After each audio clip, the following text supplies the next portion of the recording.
ہوتا اس دل میں اجالوں کا بسیرا نہیں ہوتا۔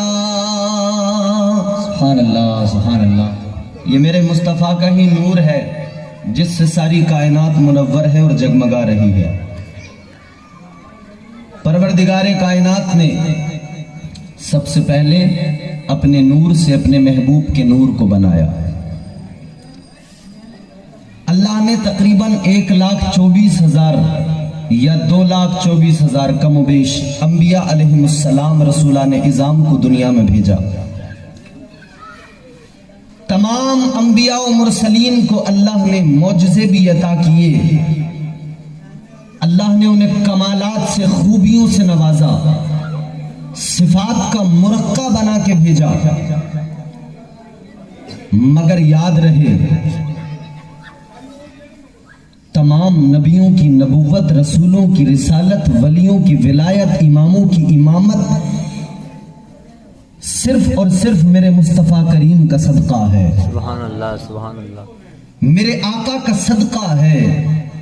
اور حدیث قدسی ہے، لولاک لما خلقت الافلاک والارضین۔ اللہ فرماتے حبیب، اگر تجھے پیدا کرنا مقصود نہ ہوتا تو نہ زمین کو پیدا کرتا نہ آسمان کو پیدا کرتا۔ ہم اللہ کو اللہ مانتے ہیں، اس کی الوہیت و صمدیت و احدیت کا اقرار کرتے ہیں۔ ہم کہتے ہیں اللہ ایک ہے، وحدہ لا شریک ہے۔ پورے مجمع سے کوئی ایک آدمی بتائے کہ اس نے خدا کو دیکھا ہو؟ کسی نے نہیں دیکھا۔ اللہ کو دیکھا کسی نے نہیں۔ کس لیے مانتے ہیں ایک؟ کس لیے تسلیم کرتے ہیں ایک خدا ہے؟ اس لیے کہ ہم نے نہیں دیکھا، مگر بات اتنی سی ہے، ایک دیکھنے والے کا کہاں مان لیا ہے، بن دیکھے ہم نے تجھ کو خدا مان لیا۔ سبحان اللہ سبحان اللہ۔ بتایا ہے مصطفیٰ نے، قرآن کی آیات میرے نبی پر نازل ہوئی، پڑھ کر سنایا مصطفیٰ نے۔ پھر اسی قرآن کی ایک آیت میں نے خطبہ مسنونہ کے بعد پڑھی، اس میں اللہ رب العزت کا مقدس کلام اور بندوں کو پیغام ملتا ہے، ان الذین قالوا ربنا اللہ ثم استقاموا تتنزل علیہم الملائکہ۔ اللہ فرماتا ہے قرآن مجید میں کہ بے شک وہ لوگ جنہوں نے کہا کہ خدا ہمارا رب ہے، پھر وہ اس پر ڈٹے رہے، مضبوطی سے قائم رہے، تتنزل علیہم الملائکہ، قرآن کہتا ہے ان قریب اللہ ان کی مدد کے لیے فرشتوں کو بھیج دے گا۔ ان کی مدد کے لیے اللہ فرشتوں کو نازل کرتا ہے۔ کس کی مدد کے لیے؟ جو کہتے ہیں خدا ہمارا رب ہے، پھر وہ اس پر قائم رہتے ہیں، مرتے دم تک ڈٹے رہتے ہیں۔ اللہ کو ایک مان کر پھر اس عقیدے کو مضبوطی سے تھام لیتے ہیں اور اس پر ڈٹے رہتے ہیں کہ خدا ہمارا رب ہے۔ یقین کی مضبوطی بہت ضروری ہے۔ تمہیں مجھے ایمان جو ملا ہے بڑی آسانی سے ملا ہے۔ جس گھر میں پیدا ہوئے، کان میں اذان پڑی گئی، اللہ اکبر کے ترانے جب سنائے گئے تو بتا دیا گیا کہ مبارک ہو تم نبی کے امتی بن کے پیدا ہوئے ہو۔ سبحان اللہ۔ ایمان ان سے پوچھو جنہوں نے بڑی مشکلوں سے حاصل کیا تھا، وہ اس ایمان کی کتنی قدر کرتے تھے، اسلام کی کتنی قدر کرتے تھے۔ یہ تمہیدی کلمات بہت ضروری ہیں، ان کو توجہ سے سنو تو پوری گفتگو سمجھ میں آئے گی۔ جنہوں نے اسلام کے لیے قربانیاں دیں، صعوبتیں برداشت کی، تکلیفیں جھیلی، ان سے پوچھو اسلام کیا ہے، ان سے پوچھو اسلام کی محبت کیسی ہوتی ہے، ان سے پوچھو دین پر ڈٹے رہنا کسے کہتے ہیں، ان سے پوچھو عقیدہ توحید پر جم کر ٹکے رہنا یہ کس چیز کا نام ہے۔ وہ جنہوں نے صعوبتیں برداشت کی، اللہ اکبر، کیا لوگ تھے وہ۔ آؤ میں آپ کو ماضی کے صفحات پلٹ کر چند جھلکیاں تاریخ کی آپ کے سامنے رکھتا ہوں اور بتاتا ہوں آپ کو چند روایات کے ذریعے کہ کیسے اسلام حاصل ہوا، اسلام کا ابتدائی دور تھا اور اسلام کا آغاز کیسے ہوا۔ فاران کی چوٹی پر کھڑے ہو کر میرے آقا نے اعلی کلمت الحق بیان فرمایا۔ مصطفیٰ کریم نے ارشاد فرمایا، یا ایھا الناس قولوا لا الہ الا اللہ، اے لوگو اللہ ایک ہے، وحدہ لا شریک ہے، تم اس کی عبادت کرو، وہی عبادت کے لائق ہے، وہی مستحق عبادت ہے۔ میرے مصطفیٰ نے جب یہ اعلان کیا نا اور بتایا کہ میں اللہ کا پیغمبر ہوں، تو وہ لوگ جو میرے مصطفیٰ کو صادق الوعد الامین کہتے تھے، دو گروپ تیار ہو گئے، دو جماعتوں میں بٹ گئے، دو گروہ بنے۔ ایک وہ جو میرے مصطفیٰ کے وفادار کہلائے، ایک وہ جو نبی سے دشمنی کر بیٹھے، دنیا آخرت تباہ کر ڈالی، جو نبی سے وفاداری کرنے لگے، جو مصطفیٰ کے غلاموں میں شامل ہوئے، انہی میں صدیق اکبر کا نام ہے، انہی میں فاروق اعظم کا نام ہے، انہی میں عثمان ذوالنورین ہے، انہی میں شیر خدا مولا علی ہے۔ اللہ اکبر، غور کیجئے اور پڑھیے اس تاریخ کو۔ آئیے میں بتاتا ہوں اسلام کے لیے کتنی صعوبتیں، کتنی تکلیفیں لوگوں نے برداشت کی ہیں۔ آج ہمارا یقین بہت کمزور ہے، ہمارا ایمان اتنا مضبوط نہیں ہے، ہم اسلام اور ایمان کی اتنی قدر بھی نہیں کرتے ہیں۔ آؤ میں آپ کو بتاتا ہوں، اسلام کا ابتدائی دور ہے، اللہ اکبر کبیرہ۔ اسلام کے ابتدائی دور میں جو مصطفیٰ کی غلامی میں آتا، مطلب صاف تھا کہ اب تکلیفیں اس کے سامنے آنی ہیں، اب اسے اہل مکہ کے ظلم و ستم کا نشانہ بننا ہے، مطلب صاف تھا اب اسے مکہ کے کافروں کے ظلم و ستم بھی برداشت کرنے ہیں۔ اب وہ چھپ چھپ کر عبادت کرتے تھے، پھر بھی ظلم و ستم سہتے تھے، مگر مصطفیٰ کا دامن ہاتھ میں آیا تھا، مصطفیٰ کی غلامی ملی تھی تو مصطفیٰ کی غلامی سب سے اہم تھی۔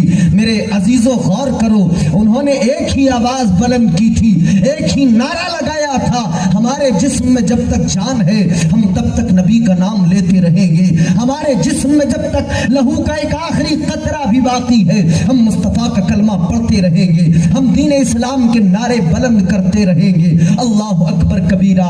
آئیے ایک مجاہد کی داستان سناتا ہوں، ایک ایسے مجاہد کی داستان، ایک ایسے نبی کے غلام کی داستان۔ اللہ اکبر، جس نے بڑی تکلیفیں سہی ہیں، اس سے پوچھو اسلام کیا ہے۔ اور جب پوچھا گیا تو اس نے کیا بتایا؟ میرے مصطفیٰ کی شان بھی سماعت کریں، ذرا مچل کے کہہ دیں سبحان اللہ۔ اللہ اکبر کبیرہ۔ جناب حضرت بلال حبشی رضی اللہ تعالیٰ عنہ، جب نام آتا ہے نا زبان پر جناب حضرت بلال کا تو پھر دل مچل اٹھتا ہے۔ عاشقوں کا ذکر ہو اور بلال کا نام زبان پہ نہ آئے، یہ تو ممکن ہی نہیں ہے۔ میرے مصطفیٰ کریم صلی اللہ تعالی علیہ وسلم کے پیارے صحابی جناب حضرت بلال، کیسی محبت ہے اپنے آقا سے، کیسا پیار ہے۔ امیہ بن خلف ظلم و ستم کیا کرتا تھا، تکلیفیں دیا کرتا تھا، لیکن زبان پر بلال کی عہد عہد کے نعرے ہوا کرتے تھے۔ ایک روز کسی نے پوچھا تھا، بلال یہ بتاؤ تم نے جو کلمہ پڑھا آخر کون سی بات تھی جس نے تمہیں مجبور کیا کلمہ پڑھنے پر؟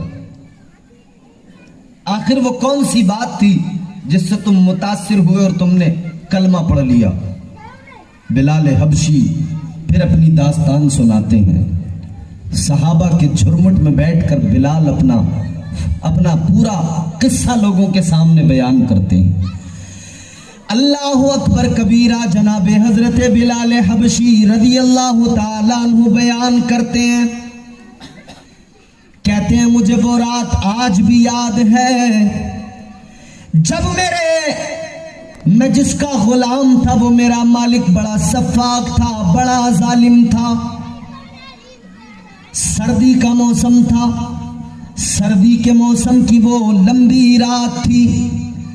سردی کے موسم کی اس لمبی رات کے اندر میرا جسم جھلس رہا تھا بخار سے، میں بیمار تھا، کھڑے ہونے کی طاقت جسم میں نہیں تھی، جسم کانپ رہا تھا، جسم لرزہ بر اندام تھا۔ میرے وجود میں کپکپی، میرا سارا جسم کانپ رہا تھا۔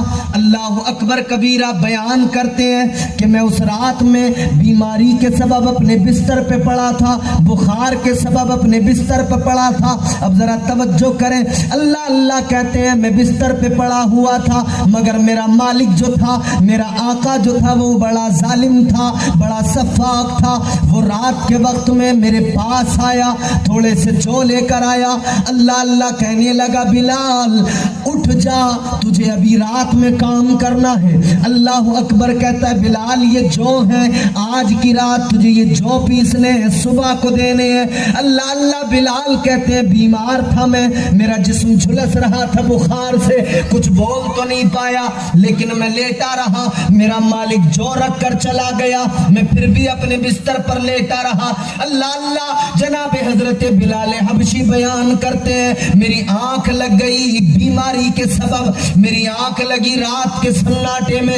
پھر کسی وقت میں میرا مالک آیا، آنے کے بعد میں اس نے مجھ کو اٹھایا، اور اٹھانے کے بعد میں ڈانٹنے لگا، کہنے لگا بلال تو بڑا نافرمان ہو گیا ہے، اے بلال میں نے تجھے کام سونپا تھا لیکن تو مزے سے سو رہا ہے، اٹھ جا، اور اٹھنے کے بعد میں ابھی تجھے یہ کام کرنا ہے۔ اور بلال اب تک تو تیرے لیے آسانی تھی لیکن اب تجھے مشکل بھی ہے، یاد رکھ لے میں نے جب کہا تھا تو نے آسانی کے ساتھ میں کام نہیں کیا، اس لیے اب اس سردی کی رات میں، اس ٹھنڈ کے موسم میں تجھے اندر کمرے میں بیٹھ کر نہیں بلکہ کھلے میدان میں بیٹھ کر جو پیسنے ہیں۔ ٹھنڈ کے موسم میں اپنے جسم سے کپڑوں کو نکال کر، اپنی قمیض کو نکال کر پھر تجھے یہ کام کرنا ہے۔ اللہ اللہ جناب بلال حبشی خاموش رہے، کچھ نہیں بولے۔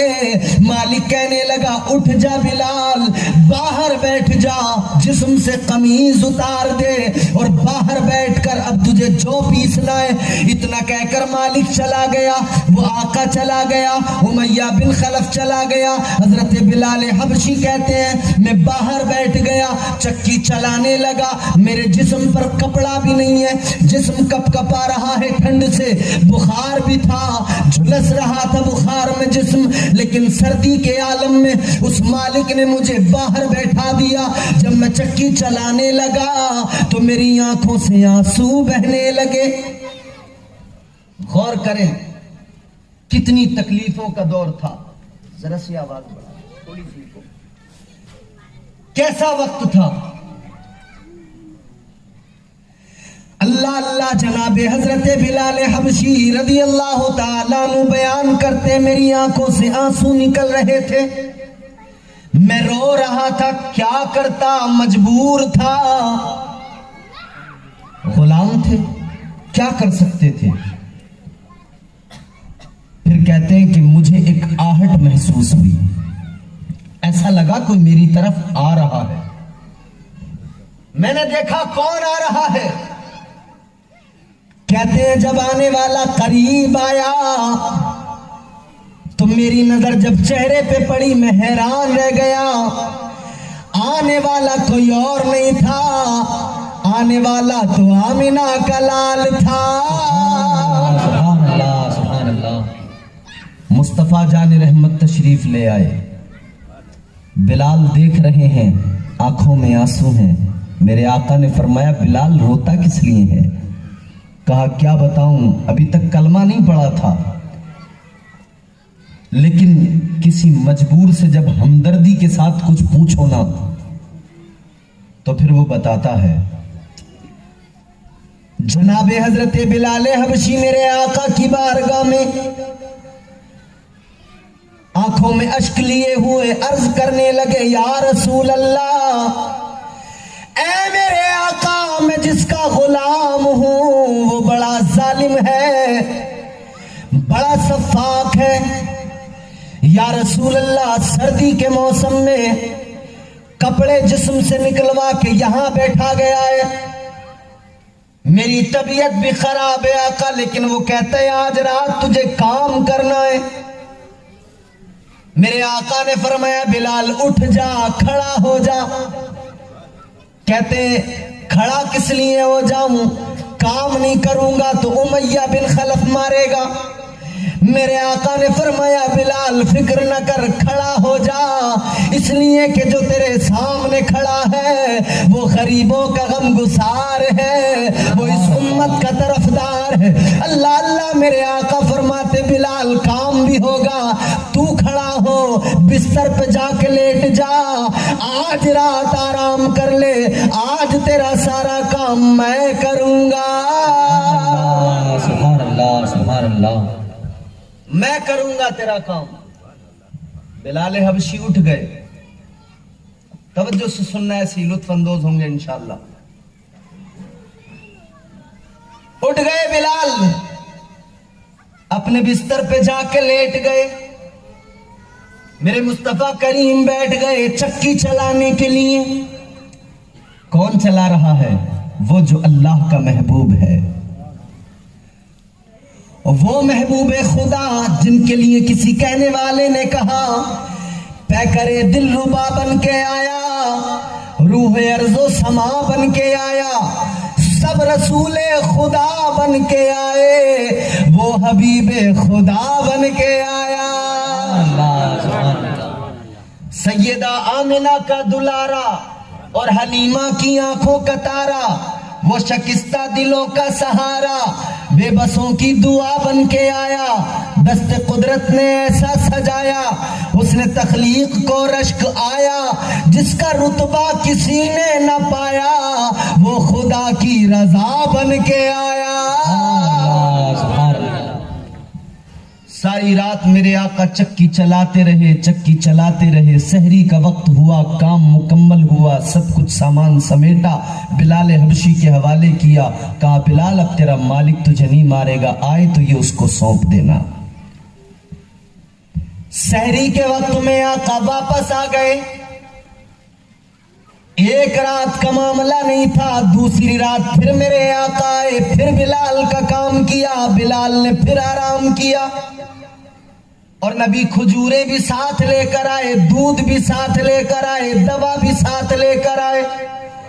میرے آقا نے بلال کو کھجوریں کھلائی، دوا کھلائی، دودھ پلایا، اور فرمایا بلال تو سو جا۔ اللہ اکبر کبیرہ، بلال اس رات بھی آرام کرنے لگے۔ ساری رات میرے آقا نے کام کیا، اور پھر صبح کا وقت ہوا سحری کا، میرے آقا نے پھر سب کچھ بلال کو سونپا، پھر واپس چلے گئے۔ تیسری رات میں پھر یہی ہوا۔ جب تیسری رات میں میرے آقا واپس جانے لگے، جناب بلال حبشی اٹھے، آقا کے دامن کو پکڑ لیا، قدموں پہ سر رکھا، عرض کرنے لگے یا رسول اللہ، اے میرے آقا، میں جان گیا، میں سمجھ گیا، یہ کردار کسی دنیا دار کا نہیں، یہ کردار یقیناً احمد مختار کا کردار ہے۔ سبحان اللہ۔ آقا یہ جسم میرا امیہ بن خلف کا غلام ہے، یا رسول اللہ یہ جسم اس کا غلام ہے، لیکن دل آپ کا غلام ہو گیا ہے۔ آقا اب کلمہ پڑھائیے، مجھے اپنی غلامی میں قبول فرمائیے۔ اللہ اللہ کلمہ پڑھا، مسلمان ہو گئے۔ اب سنو جو میں عرض کرنے لگا ہوں، اسلام وہ ہے کہ میرے آقا کی تبلیغ اور کردار کے ذریعے پھیلا۔ مصطفیٰ نے بڑی محنت کی، میرے آقا کا کردار، میرے آقا کا اخلاق، میرے آقا کا اسوہ حسنہ، اسلام پھیلتا چلا گیا، پھیلتا چلا گیا۔ مگر بلال نے جب کلمہ پڑھ لیا نا تو پھر آزمائشیں شروع ہوئیں، پھر امتحان شروع ہو گیا، اور امتحان اللہ اسی کا لیتا ہے جسے پروردگار چن لیا کرتا ہے، پسند کر لیا کرتا ہے۔ اب امتحان شروع ہوا۔ جب پتہ لگا مکے کے کافروں کو کہ بلال نے کلمہ پڑھ لیا ہے تو امیہ بن خلف بڑا ناراض ہوا۔ بلال تو نے کلمہ پڑھ لیا، اپنے آبا و اجداد کے دین کو چھوڑ دیا، اپنے مالک کے دین کو چھوڑ دیا، اپنے خداؤں سے غداری کر بیٹھا۔ لیکن بلال حبشی اپنے دین پر قائم رہے، استقامت اسے کہتے ہیں۔ امیہ بن خلف نے ظلم و ستم شروع کر دیے، مارنے لگا، پیٹنے لگا، گرم ریت پر لٹا کر سینے پر وزنی پتھر رکھتا، پھر کہتا بلال نام نہ لے، احمد مختار کا نام نہ لے، نبی برحق کا نام نہ لے، محمد عربی کا نام نہ لے، لیکن بلال حبشی آواز بلند کرتے تو احد احد کے نعرے لگاتے، اور گویا اعلان میرے آقا کے غلام جناب حضرت بلال حبشی یہ بتا رہے تھے، اے امیہ تو چاہے جتنے ظلم کر لے، تو چاہے جتنے ستم کر لے، مگر یاد رکھ لے جب تک بلال کے جسم میں جان رہے گی محمد کی نیم پر قربان رہے گی۔ حضرت سعد ابن ابی وقاص کہتے ہیں میں نے اسلام کا وہ دور دیکھا ہے جب 3 سال شیب ابی طالب میں گزرے، میرے مصطفیٰ اور مصطفیٰ کے خاندان پر پابندیاں لگا دی گئیں، سوشل بائیکاٹ ہو گیا۔ جانتے ہو سوشل بائیکاٹ کسے کہتے ہیں؟ کسی سے کوئی مطلب نہیں۔ شیب ابی طالب ایک گھاٹی کے اندر مصطفیٰ اپنے خاندان کو لے کر 3 سال گزارے میرے آقا نے، نہ کھانے کے لیے کچھ بچا تھا، نہ پینے کے لیے کچھ بچا تھا۔ حضرت سعد بن ابی وقاص کہتے ہیں کہ بھوک اتنی زیادہ مجھے لگ رہی تھی ایک دن کہ میں بھوک سے پریشان تھا، نڈھال تھا، مجھ سے بات نہیں ہو رہی تھی، چلا نہیں جا رہا تھا۔ اس بھوک کے سبب میں اتنی کمزوری محسوس کر رہا تھا کہ میں چلنے کی طاقت نہیں رکھتا تھا۔ پھر کہتے ہیں مجھے ایک چمڑے کا ٹکڑا ملا، میں نے اس کو اٹھایا، اس کو دھویا، اس کو دھونے کے بعد میں نے اس کو کوٹا، کوٹنے کے بعد میں پھر میں نے اسے پانی میں گھول کر پیا، اس طرح اپنے شکم کی آگ کو بجھایا ہے۔ کتنی تکلیفیں برداشت کی ہیں، کتنی صعوبتیں برداشت کی ہیں، تب جا کے یہ مقام حاصل ہوا ہے، تب جا کے یہ اسلام کو عروج اور تقویت ملی ہے۔ استقامت اس کا نام ہے، یقین کی دولت اسے کہتے ہیں۔ جب انہوں نے کہا اللہ ہمارا رب ہے تو پھر اس پر قائم رہے، پھر ڈٹے رہے، لاکھ تشدد ہوا تو پھر ایسے لوگوں کی مدد کے لیے اللہ کا وعدہ ہے فرشتے زمین پہ آتے ہیں، اللہ فرشتوں کو نازل کرتا ہے۔ پھر میدان بدر تھا، 313 مجاہد تھے، سامنے 1000 کی تعداد میں چمکتی تلواریں، نیزے، بھالے لے کر دشمن کھڑے تھے، مگر پھر اللہ کا کرم ہوا، ان 313 کی مدد کے لیے آسمان سے اللہ نے فرشتوں کو زمین پہ بھیج دیا۔ آپ اپنا یقین مضبوط کریں، پھر دیکھیں کیسے مدد کرتا ہے اللہ۔ ہم شکوے بہت کرتے ہیں، شکایتیں بہت کرتے ہیں، مگر ہمارا ایمان کمزور ہے۔ آؤ یقین کی دولت کسے کہتے ہیں؟ ایک اور تاریخ کا چیپٹر آپ کے سامنے رکھتا ہوں، سمجھو یقین کی دولت کیا ہے۔ آج ہمارا تو یقین ڈول مول ہے، ذرا سا کوئی کان میں آ کر کچھ بات کہہ دینا ہم پریشان ہو جاتے ہیں۔ کسی نے کہا کہ محفل حسین سجانا کہاں سے ثابت ہے؟ حسین کا ذکر کرنا، اہل بیت کا ذکر کرنا کہاں سے ثابت ہے؟ تو پھر ہمارے ذہن میں بھی 10 سوال پیدا ہو جاتے ہیں، پھر ہم پوچھتے پھرتے ہیں کہ بھئی کریں نہ کریں، مصطفیٰ کا میلاد منائیں نہ منائیں، حسین کا ذکر کریں نہ کریں۔ پھر ڈول مول یقین ہو جاتا ہمارا، اعتقاد کمزور، پھر کبھی امام صاحب سے، کبھی قاضی صاحب سے، کبھی مولوی صاحب سے، کبھی مفتی صاحب سے پوچھنے لگتے ہیں، یقین اتنا کمزور۔ آؤ یقین کی دولت کس شے کا نام ہے میں بتاتا ہوں۔ ذکر اس کا کرتے ہیں جس کے بیٹوں کے نام سے محفل سجائی گئی ہے۔ کون؟ شیر خدا، مشکل کشا، حیدر کرار، مولا علی۔ ہر دور میں کوشش تو بہت کی گئی لیکن کوزے کے مقدر میں سمندر نہیں آیا۔ یہ دنیا کیا سمجھ پائے گی میرے مولا علی کو، دنیا کی سمجھ میں تو قلندر نہیں آیا۔ سبحان اللہ سبحان اللہ۔ مولا علی کا یقین دیکھیں کتنا مضبوط ہے اللہ پر، کیسا یقین ہے۔